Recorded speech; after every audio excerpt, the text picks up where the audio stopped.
উপহাস, যেখান থেকে শুরু হয় সফলতার যাত্রা।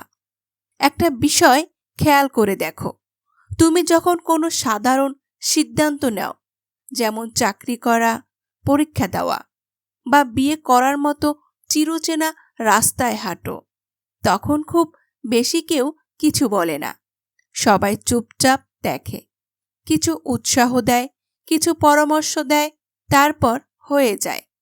কিন্তু ঠিকই তখনই চারপাশে অস্বস্তিতে পড়ে যায়, যখন তুমি ভিন্ন কিছু করতে চাও, নিজের একটা স্বপ্ন গড়তে চাও, নিজের মতো করে ভাবতে চাও, কিছু আলাদা করতে চাও।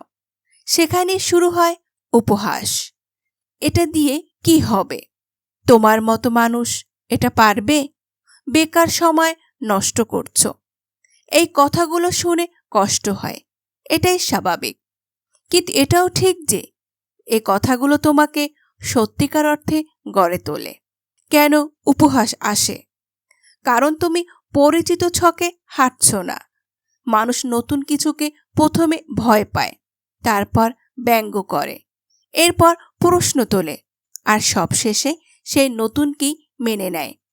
তুমি যদি সাহস করো নিজের মতো করে চলার, তাহলে তারা তোমাকে ব্যতিক্রমী ভাববে।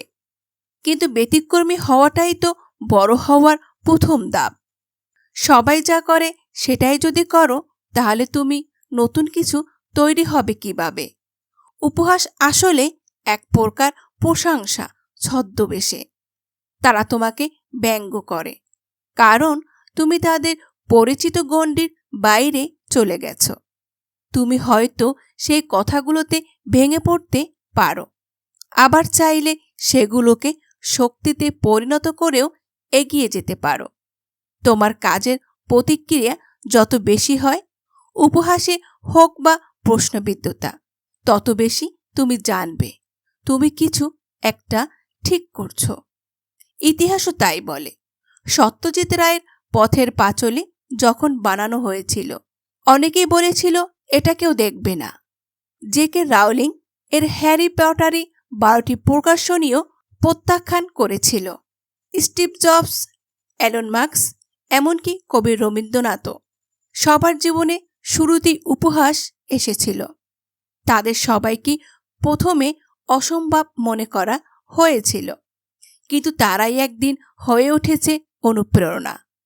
তোমার জন্য বার্তা, তুমি যদি এখন উপহাসের মুখে দাঁড়িয়ে থাকো, জানো তুমি একা নও।